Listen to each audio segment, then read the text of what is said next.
England Take. I'm your host, AJ Kierstead, NewEnglandTake.com, to get more from the show. That is a Substack where you can support the program financially or just by joining our email. We appreciate your support over there. Big thank you to WKXL for picking up the program every Saturday, 8:30 a.m. as part of their broadcast in Concord and Manchester. Big congratulations to them for hitting 80 years of broadcasting. I will be trying to get former Senator Gordon Humphrey on the show at some point to talk about why he continues to support that amazing radio station that focuses on the community. Radio is important, and I'd love to kind of dive into a bit of why radio is still important and relevant in 2026. Big thank you also to Concord TV, picks up the program, as well as the GraniteGrock.com every Saturday shares the show. Very appreciative of both those outlets for supporting what I got going on here over at the New England Take. Be sure to check out last week's episode. Every week we got new content. This week is going to be a news-focused one. Last week we focused on a little bit of what's going on in Vermont, how that compares to Maine, and why New Hampshire is this golden island of freedom across the Northeast. But this week we're going to start off with a bit of hyper-local and then expand across the free state of New Hampshire with some good and crazy, as we always tend to have here when we look at the news. But I want to start off with I'm a Concord resident. I've been a Concord resident for more than a decade at this point. I basically lived here since 2010, or in the very least worked here since 2010. 2011, I moved officially to Concord, and I love this town. It's great. I think they do a very poor job of managing money sometimes, but there are some things that I would like to take a pause from the dumping on my town that I love so much. I'd give them a little bit of a positive for something very small on the surface, but it really goes to show I really want to support the little things that I honestly believe in and want to have happen here. So this is from the Concord Monitor. Concord explores food waste drop-off proposal, and Concord residents may soon have a new option for composting their food scraps if the City Council approves a $2,500 budget proposal, which is nothing for these guys considering some of the craziness I've seen in the proposed budget for 2027. Budget proposal to establish a municipal drop-off site. Adam Clark, a division manager with Concord's General Services Department, said city officials have been exploring the idea for some time as part of a broader effort to divert more waste from landfills. Quote, "You'd be saving on the landfill and disposal charges that people would pay less for the purple bags. Thought here is to really increase the number of opportunities for diversion to residents." And this would capitalize on the existing dump property over by the airport road. And I love to see it.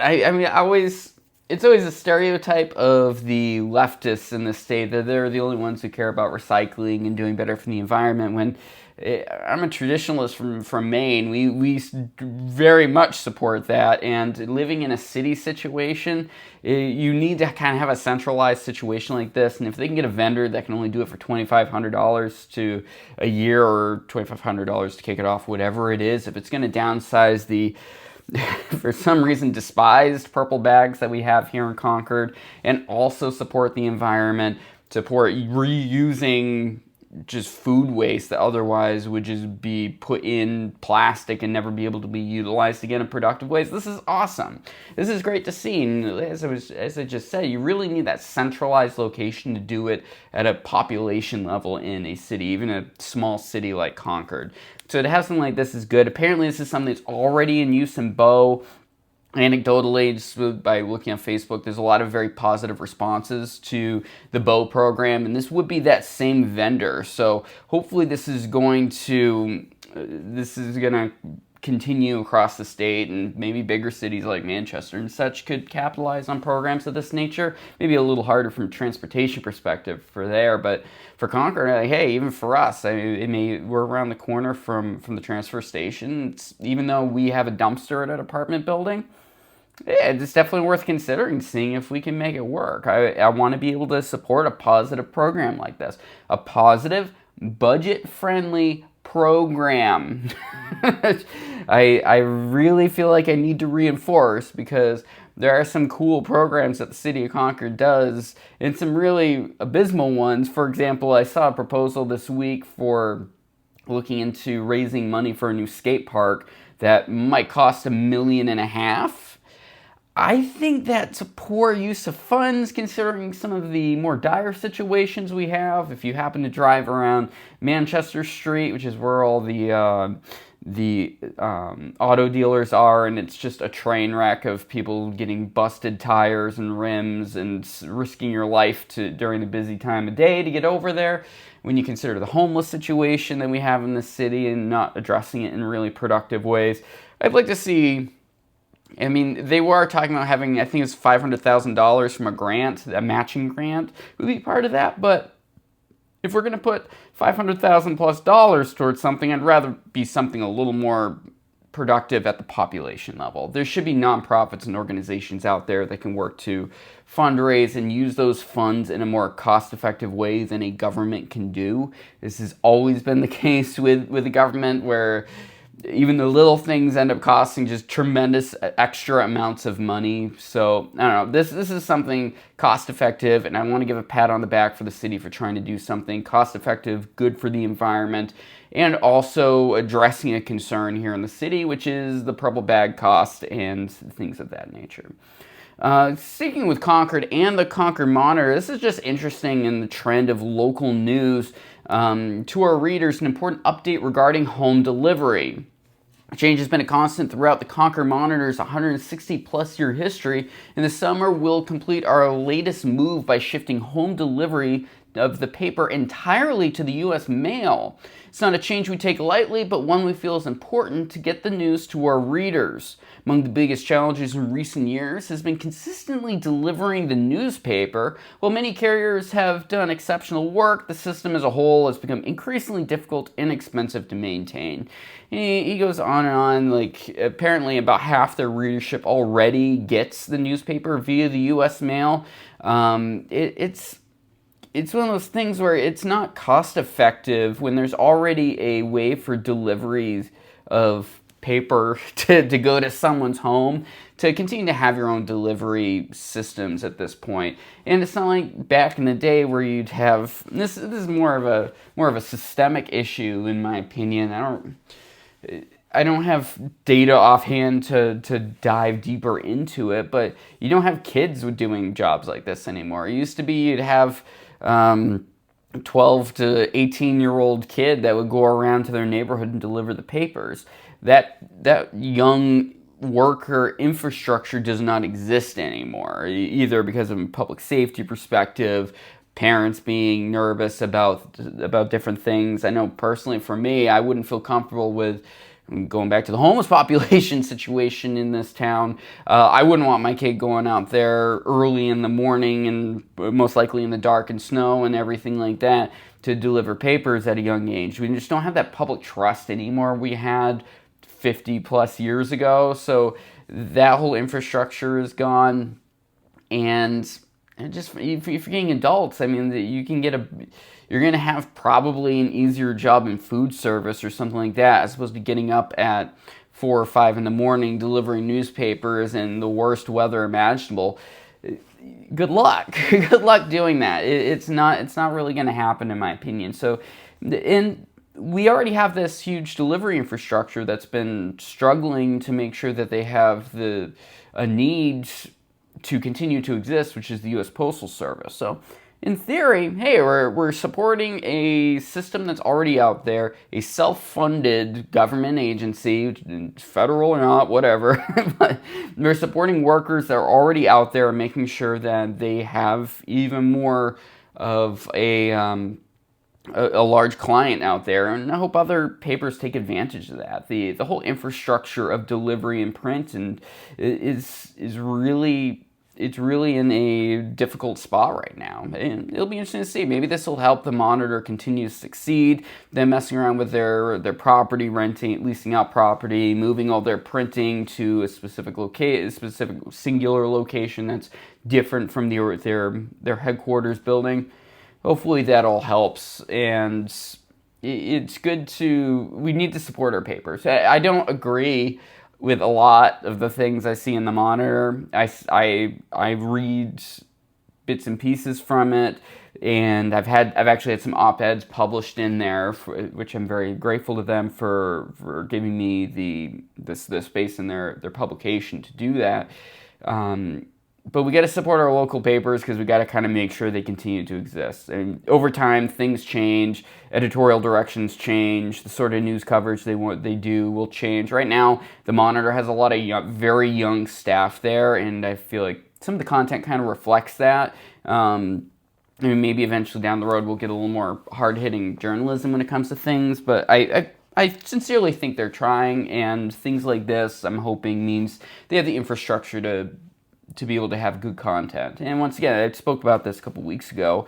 This is the advantage with having NH Journal, In-Depth NH, New Hampshire Bulletin, is they all syndicate their articles, which is awesome because local papers don't have the staffing in order to be sitting over at the State House or doing investigative journalism, things like that. The work that Damian Fisher does for multiple outlets, great reporter from the Monadnock region who's in In-Depth NH, and he does also write for NH Journal. So fingers crossed this helps in the long run for the Monitor to continue to do their thing. All right, going over to another article here. This was something. So, In-Depth NH had reporting, and once again, Damian Fisher, part of the reason why his name was front of mind. NH Libertarian leader charged after alleged racist incident in what is a shocker to almost nobody, if I had to guess. As prominent New Hampshire Libertarian Jeremy Kauffman mounts an effort to dissolve the National Libertarian Party. Fine with that, but that's beside the point. He's also dealing with legal drama for his alleged racist behavior at a grocery store parking lot.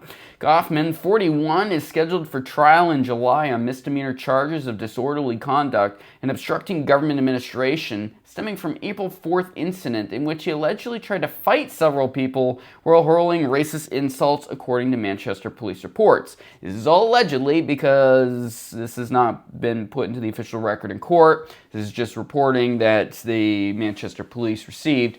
The police were called on to the Elm Street Market Basket in Manchester around 2 p.m. on April 4th to deal with reports that a man hit another car in the parking lot with his car, fought with several people, and then went inside the store and continued yelling.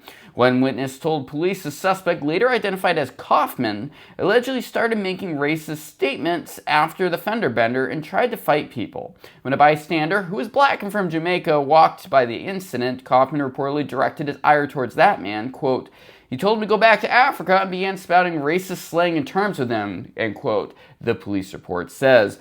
So this is... Yeah, I had Jeremy Kauffman on the show after an incident a year or two ago. It's one of those things where, like, should I have had him on? Should I have pushed back against some of his other stuff? There was a more direct incident with the feds that was a little more in his favor. This is just a bad luck, and this is just goes again. So he's a problem for right-wing politics in New Hampshire. There's no way around it. He's a tremendous just thorn in the side of everyone on the right, stemming from these articles coming out and the reporting on this case. Now, all the Democrat social media accounts are just saying, here's pictures of Kelly Ayotte and Jason Osborne alongside Jeremy Kauffman. Here's pictures of Representative Travis Corcoran, who is in the middle of a possibility of being censured by the State House for some of his offensive language he's posted.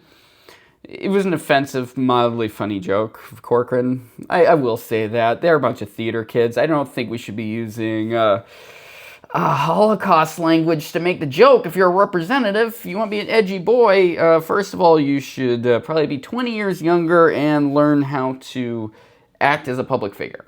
Not a great look. Corcoran and Kauffman are issues for the party, and it's very unfortunate.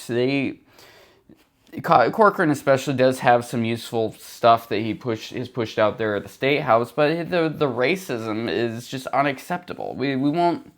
It's one thing for it to be falsely accused of being racist because you're on the right side of the aisle, or you are against affirmative action in 2026, things of that nature. They want to call you racist, whatever. They won't call me racist. I really don't care because I'm not racist, and I don't think race should have much of an impact on anything in 2026. It's the Morgan Freeman line, you want to, how do you fight racism? You stop talking about it. I would like to stop talking about Jeremy Kauffman. He is unbelievably a problem. What he has done with the Libertarian Party of New Hampshire's X account has, on one side, been very useful to the traditional conservative libertarian movement, and on the other side, been probably even more just an issue of saying just vile, offensive things or poking the bear in rude, aggressive ways. What he was doing with so it's something I should definitely say on this. It's not only Republicans, it's also the Free State Project has basically had a bullseye on it because of Kauffman. He previously was managing the social for that account and it was kicked out of the Free State Party, Free State Project's board because of the things he was posting, which was just chaos of high school levels of debate on all sides of the aisle on that. Now they got Eric Brakey over there who runs it and is doing a really good job. It's much more of a family focus instead of focusing on trying to be aggressive and make immature jokes when you're trying to change the nature of the party here in New Hampshire. I am politically small L libertarian. I think the National Party has been corrupted by leftists that have pushed their 2 cents on everything. It's kind of the downside with the libertarian movement where people want individual liberty. Well, that's not deep enough in the weeds to really have a political platform. The non-aggression principle, I think, is baby time. Sorry. I don't think that's enough of a cornerstone to have a political movement. You gotta think through policies and be pragmatic. It's the issue that the progressive movement has on the Democratic side where they are true believers. And yeah, you can be a true believer, but you got to, when you actually get down to work and creating laws and things like that, you need to be realistic. It's tough, it sucks, but that's the reality of the situation. And I would really appreciate the Mises Caucus and things like that to really have more success at the national libertarian level. But we're too busy being distracted by Jeremy Kauffman and the stupid things he posts and the other people that are running the LPNH X account. This should not be part of the debate. Because so many of the Republicans in the state are ultimately really libertarians, but they have taken over, love it, the Republican Party establishment in the state in very productive ways to have Jason Osborne and such at the head of it. We have to deal with the baggage of this libertarian status or political ideology just being a distraction because of what the Libertarian Party of New Hampshire does. And it sucks. I would love to just have the Republicans be able to do their thing with the party and a more traditional individual liberty movement as we've really been able to grow over the last decade here in New Hampshire, and that to continue and flourish. But instead, we got some guy yelling at people in the Market Basket parking lot, refusing to give his ID to the police inside of Market Basket, saying, well, I know this law or that law. I mean, fine, but this is one of those things where even if it's not required by law, everyone knows who you are, Jeremy. Just give your damn ID. You're just causing havoc for havoc's sake because you're a true believer. Fine, be a true believer, but we gotta... I don't know what you want to do here, man, because I don't know how this is going to succeed. And this is one of the things I talked about him when he was on the show that one time. I'm probably never going to have him back on again because I think he's got... I don't want my show to be just dealing with the nonsense of having him on and all the fallout I got to deal with it because it's not worth it because I don't agree with his ideology. He thinks everyone who's a progressive or of the center left even should leave the state of New Hampshire when we're not going to lose all of Portsmouth, Nashua, the greater Monadnock region. These people are still going to live in New Hampshire. They're not going to just leave. They're not going to go south. They're not going to go continue to destroy Vermont and Maine politically. If you watch last week's episode with Ross Connolly, talked about that a fair bit. We really need to focus on striking that balance and convincing people on the left and center right that individual liberty should be the focus of our state government. As crazy as DC is, New Hampshire is going to continue to be this bastion of liberty in the Northeast other states should look up to. I don't know. That's my take on all that. Good luck, Jeremy. It's a misdemeanor charge. It doesn't mean anything ultimately in the end, but what it does ultimately mean currently is it's a bunch of political nonsense we got to deal with, and we got a bunch of tough votes going on at the State House, probably as I'm recording this on Thursday afternoon, where we're trying to make things happen. We're trying to deal with Sam Farrington's bill about campus carry when it comes to education funding and regulation, when it comes to what our state government does. There are much bigger things, and all the credit to Jason Osborne and the Republicans in the Senate for doing a really good job at kind of, for the most part, wrangling all the crazy in the party, because there really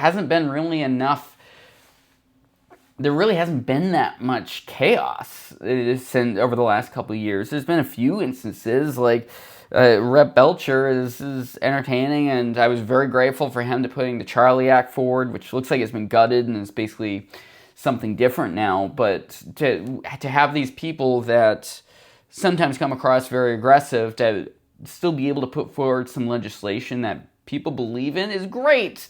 And to keep the crazy from pervading is it looks like the progressive Democrats have not been able to do. The progressive Democrats are just crazy out there, flipping off or shouting at the governor or doing all sorts of other things. So hats off to the Republicans over at the State House. All right, I want to cover one more, at least one more thing here. So this one, let's go over to Maine. Good old Maine made it up to the level of Not the Bee covering it. This was originally in the Bangor Daily News. This liberal couple fled Texas due to quote-unquote climate change. They woke up one day in Maine to find someone had slept and pooped on their porch. And Facebook had the greatest post. Let me pull that up quick. So this is a liberal couple from Maine that decided to move to Bangor, and for some reason the Bangor Daily News decided to have the most unhinged post to be what they use for it. Where is it? Let me pull it up here. Sorry for this. Here it is. Not even finding human feces on their porch recently has dampened their love of Bangor. That is what the Bangor Daily News uses their social media post for this article. And good for the clicks. I mean, 10 out of 10. That's how you get some clicks. That's how you get some engagement, man. You post something like that, that's going to work. Missing the point. I don't think you got what the issue is at hand, but sure, we'll go with it. Let's go back to notthebee.com. As always, all the articles discussed here today I'll put in the episode description on YouTube, nhtalkradio.com, thegranitegrok.com, all the places. So a liberal couple from Austin, Texas decided it was time to flee the state earlier this year as they were, quote, facing our fourth catastrophic event in 5 years and nobody was doing anything to address it, end quote. So climate alarmists, I do not understand why people think you can change the climate overnight. It doesn't work that way. Never has worked that way. It's been millions of years. The planet will still exist. It will just change. The world's not going to end, guys. But continuing climate change, and probably Republicans were destroying Texas, so they left for Maine, where everybody is a liberal and climate change doesn't exist because the state is run by liberals or something. Here's two of them on their front porch, and there's a picture of them on their steps where there was previously feces. Well, they were in Bangor, Maine before long, before this happened, and Not the Bee says, I promise you this is real. Quote from the Bangor Daily News, Sean Good had lived in Bangor for less than 2 months with his wife Sarah when he woke up to find human excrement on the front porch of their new home in Little City. The unwelcome surprise came one Saturday morning in late April, shortly after the couple moved from Austin, Texas to Bangor in March. Found someone had slept on cushions that belonged on outdoor furniture the couple hadn't yet unpacked, and defecated in several areas on the porch.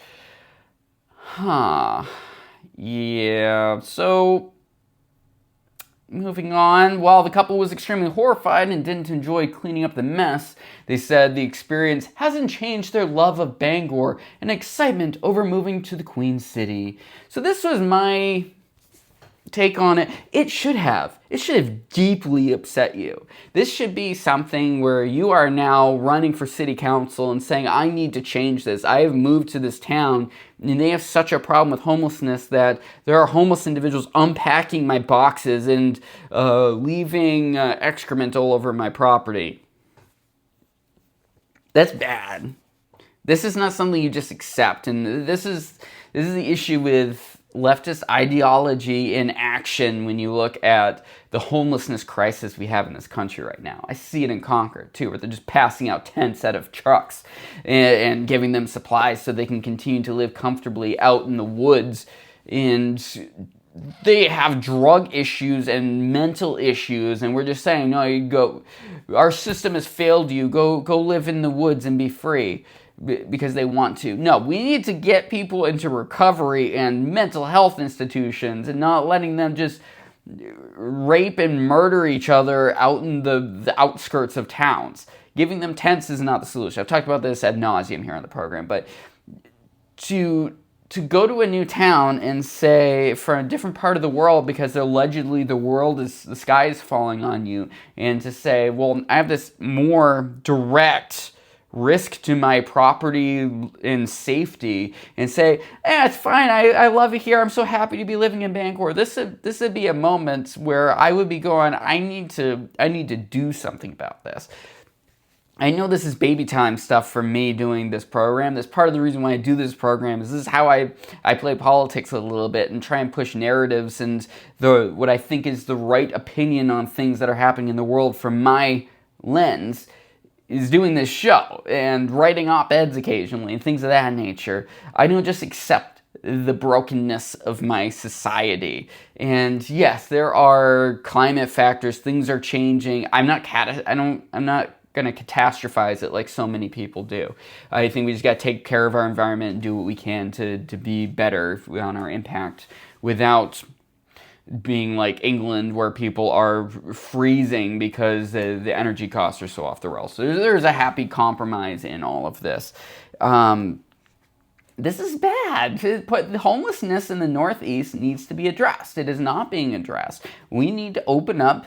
Like, I understand the stigma of the mental asylums from 40 years ago or whatever, however far back you want to go.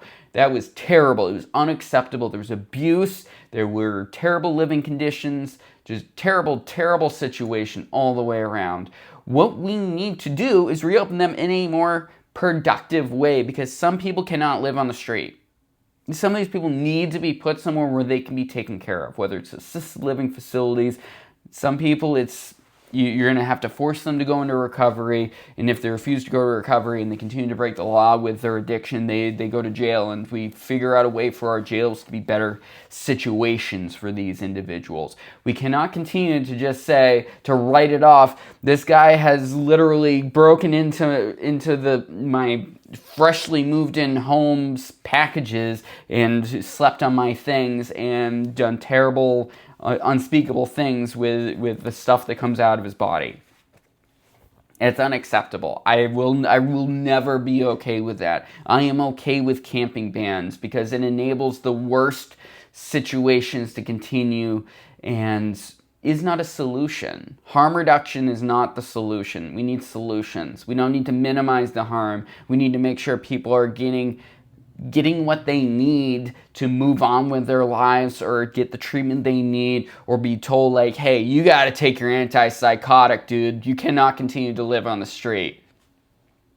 I am not sorry for that. I will never be sorry for that. As heartless as many people may take it to be, I don't care. I think it's cruel to be treating people, just letting people with such disabilities out there this way. All right, we're about out of time here. NewEnglandTake.com. Big thank you to WKXL picking up the program 8:30 a.m. every Saturday. Next up is Face in the Future by the Concord Coalition over there. Big thank you to GraniteGrock.com and Concord TV for sharing the show. NewEnglandTake.com is a Substack. Be sure to like and subscribe on whatever platform you're checking this out on. Be sure to follow all the local media outlets. They're getting some good stuff out there, and I support what they're doing. All right, talk to you soon.